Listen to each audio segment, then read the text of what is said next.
Thank you, Churro, for letting me be a part of this video and, you know, talk to all those people right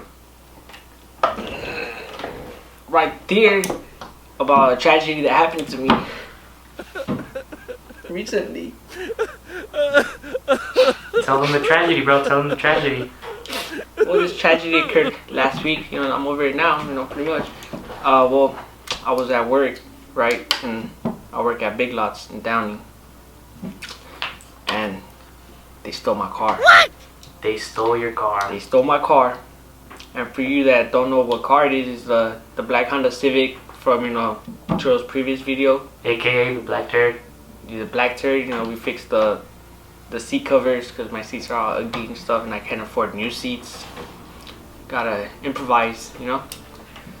So, yeah, man, that's what happened. Damn. Did you ever get your car back though? Like, did you call the cops? Like, what did you do? Oh, well. What was your reaction? Let me tell you what happened, man. Alright. So, I wasn't even scheduled to work that day, right? What time was it? Like 9:35. Alright, it was 9:35. And the person in charge was like, oh, can you go restock the paper towels in the front? I was like, you got it, man. You know, I'm over there, you know, stocking my shit. Work hard, play hard, right? Yeah, I was, you know, walking, chilling, the 6-wheeler full of paper towels and stuff. I was stocking it up. I looked out the window and I saw my coworker's car and I was like, what the hell? I parked, you know, one parking spot away from him and I didn't see my car. I was like, what the fuck? I looked, I didn't see it. I was like, I ran outside and my car was gone. I was so angry. I went inside. Wait, so they stole your car while you were working? Yeah, half an hour later actually. Damn. Yo. So as soon as you clocked in, half an hour later, it's gone. Yeah, man. I mean, I was in the front like around, you know, they told me this, you know, to go restock the paper towels like around 9:35, and I didn't notice it was gone until like 9:40-ish, around there, you know. So I ran inside and I told the assistant manager like, yo, man, they just stole my car. I'm about to call the cops, right? And he was like, alright, cool. I was like, yeah, man. Cool. What's cool about that? And he just said, alright, it's cool, man. They just stole your car. Do what you gotta do. I was like, what the fuck? Like, I guess, man. I went outside. My homie Sean, my coworker, the one that I parked next to, he went outside. You know, he was helping me out. He was like, oh, I called the cops, and they're like, oh, do you have a license plate? Do you know your license plate number? Like, hold on, I have a picture of it. And she was like, okay, write it down. I'll put you on hold. I was like, all right. So, you know, my boy Sean, he just, you know, he reacted quick. You know, he got me a paper and a pen from his car real quick, just like that. He was like, all right, man, here you go. Oh, shit, thanks. So I wrote down my license plate, and they had me on hold for like 15 minutes. And I was just there like, hello? The cops. Hello? Yeah, 15 minutes. I was there, hello? Hello? Nothing. I hung up and I called again. I was like, yo, they just stole my car. And she was like, oh yeah, you're the guy from Big Lots, right? And I was like, yeah. And she was like, didn't I tell you to hold? Ooh. And I was like, yeah, but like, I was on hold for a little too long. I didn't know if you were gonna, you know, unhold me. So I was like, you know, I just called back. She's like, okay, what's the license plate number? I told her my license plate number. She's like, okay, someone's going down to you right now. And I was like, alright, thanks. Yeah, so the cops arrived at the scene. Hold on, let me get to it. Alright, go ahead. I was there. I was like, man, I was just waiting. My boy Sean was like, alright, man, like, you know, I'm gonna go back to work, but if you need anything, let me know. And I was like, alright, thanks, bro. I was outside for like 10 minutes waiting. Nothing happened. The cops weren't showing up, so I was like, man, you know, fuck that. I'm gonna go back to work. You know, if the cops come, well, they know where to find me. So I just went back to work. So they stole your car and decided to just go back to work. I was outside for like 10 minutes. The cops weren't coming, so I was like, nothing else to do, right? I wasn't gonna gain anything from staying outside, you know. It's the same thing. They're still gonna show up. They know where I work. They know my name. I was working, and the person in charge, the one that told me to go stock the paper, she was like, oh, the cops, you know, they're looking for you. I was like, who? She was like, the cops.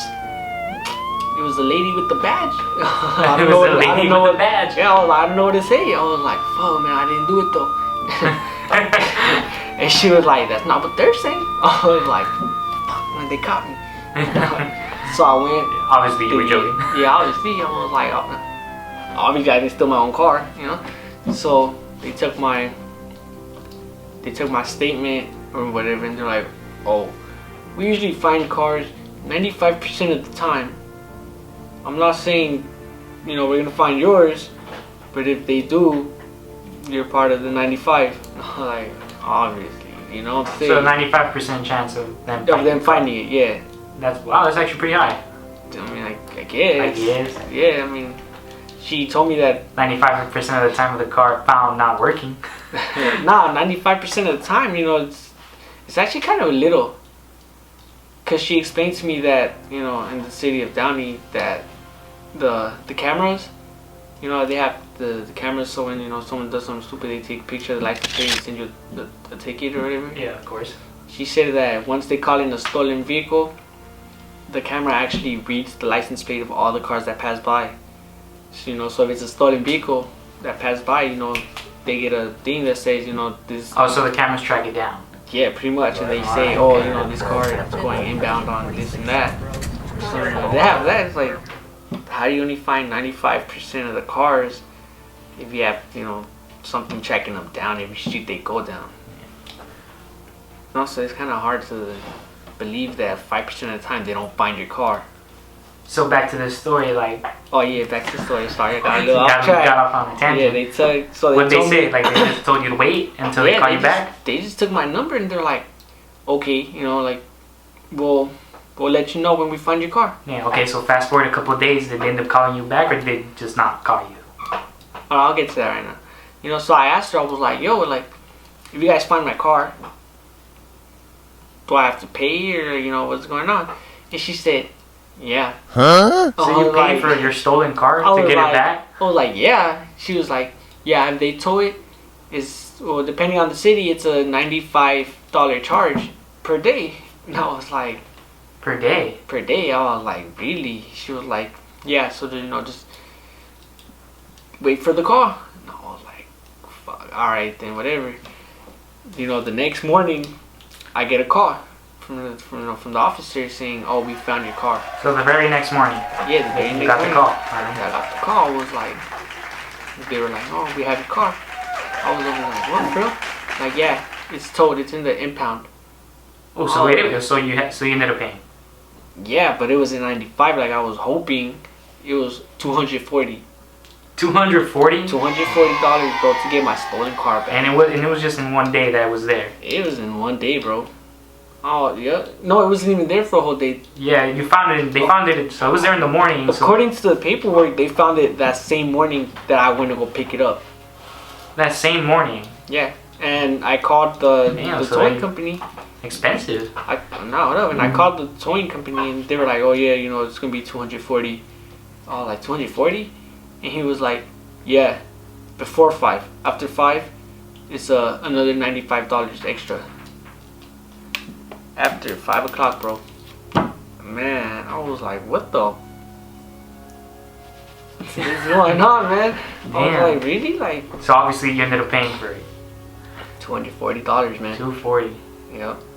Did it came in good conditions? The car?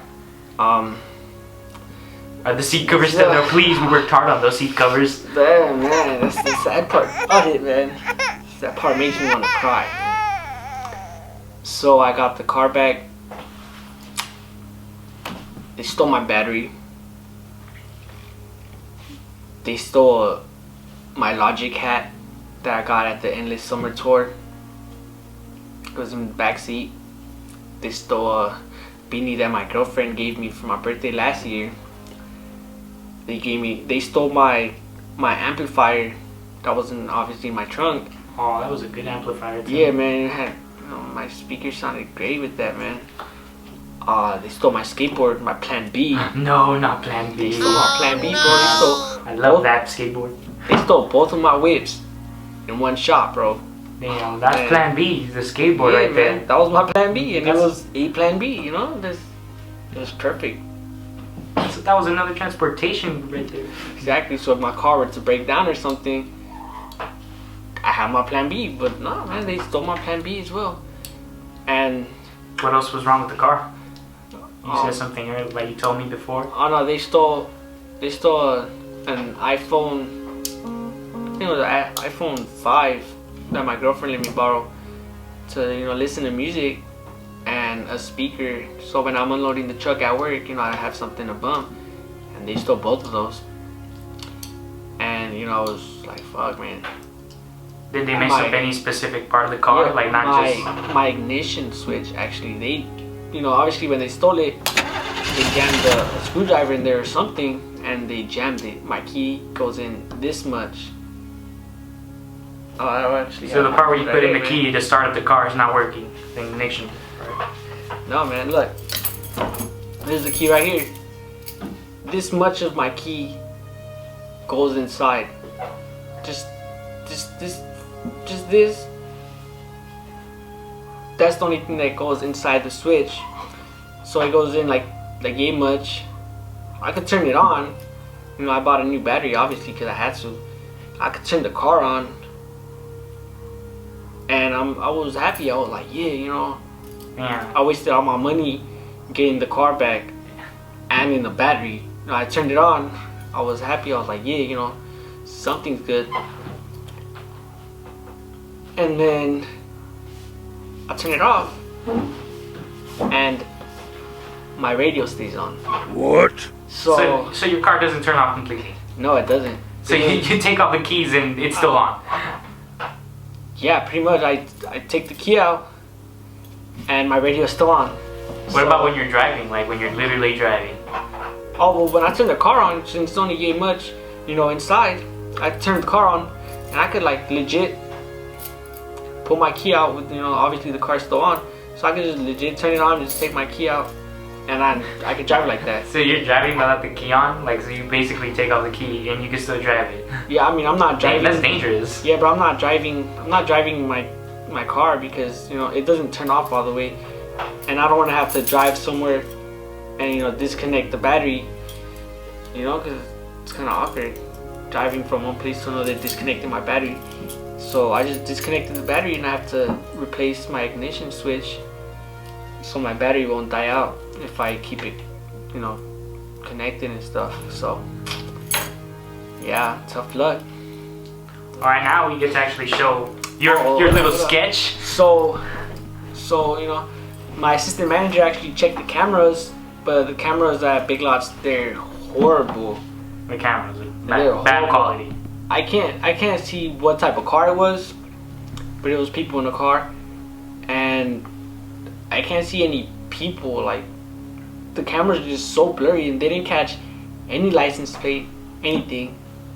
And my assistant manager actually saw the car and the two people, their faces and stuff, because he went outside while it was going on. Well, at least you got footage of how something went down, right? Yeah, and I'm actually about to, demonstrate how it went down. So obviously we can't show the tape of the incident happened, but we could draw it out for you, right? I could draw it out, and exactly how it happened. All right then. Alright, so this is how it happened. This is my car. I parked in reverse, against the fire wall. It's just the wall. The entrance is on the other side somewhere. So I parked right there. At this point is 9:20, and this is all you see. You just see a car pull up from this side, go right next to my car, reverse park, and blocks my car, so the people at Big Lots won't be able to see it completely, and the assistant manager walks out as soon as this car parks right here. My manager walking out, they see the manager and they leave. They take off, so it's like, what the hell. Alright, so to make things clear, this is where you work at Big Lots. I work at Big The building's right here. This is a Fire's wall, so that this is where the parking's at. This is your car, and this is the robbers. That green thing was, the thieves that stole my car, Alright. So they were parked there. As soon as they see my manager, which is right after they turn their car off, they just turn it back on and they leave right away. My manager goes to his car. He goes back inside like 2 minutes later, and we speed up the camera, and at 9:30 the people actually went back. when the coast was clear, parked right next to my car again to block. You know, the manager was already inside. No one really saw anything. And 5 minutes later, you just see my car and that car take off. But they go in different ways, and they both take off pretty quick. You know, they just they separate. Yeah, they just separated. They separated, went their own different ways. But you know, this car turned this way in the right next to this parking, and you know, all the exits you could only make a right. So you know, it was kind of dumb. They went their own different ways, but they're both gonna meet up anyways on the street because they can't make a left. It's only strictly a right. So there's only one exit in the right. So they pretty much left in the same. Yeah, exit. Pretty much. You know, like they took off, but they left together. And my manager saw the people. You know, they saw them park and block my car, and you know, he didn't say anything. He just kept it to himself. So you know, he said he saw the two people. It was two Hispanics in a gray Beamer with black rims, and you know, it had a modified bumper and stuff. So he said it was pretty raced out. So yeah, man, that's all I know about the people that stole it. Damn. At least we got a demonstration of like sort of a little sketch of how it was. Damn. All right. So back to the story. So yeah, guys, that's pretty much how my midlife crisis began. Cause now I have to walk and get rides to work and stuff because you know my car's not really working. I don't have money to buy the parts that I need. So you know, there's gonna be a link with my GoFundMe page. GoFundMe, you know, any donations will be highly appreciated. I swear. You know, Nah, keep going, bro. Why is he laughing though? It makes me laugh, bro. You're funny. Yeah. So yeah, man, that's my midlife crisis. Now I'm struggling economically. Economically now, right? Economically, man. I have $1.44 in the bank. Literally $1. Oh my God. I swear, man. Damn. So that's pretty much it. You got me as the interview guy. I'm thirsty. Anyway, so if you're wondering why Churro ain't really here, cause he's just not here. It's because we befriended him. We befriended him. And we don't care about him at all. I actually don't care about him. Don't say that, bro. Anyway, the reason why he couldn't be here was because he's got to get ready for his San Francisco trip. Yeah. Which is tomorrow with his university hermanos, I think he's in. Yeah. Hermanos Unidos. Hermanos Unidos, yeah. You know, that's what we gotta do. We gotta stay united. You can't just, you know, steal someone else's car just because. Got a point. So I think I'm gonna do the honors this time. Take care and keep your shit straight. Ooh.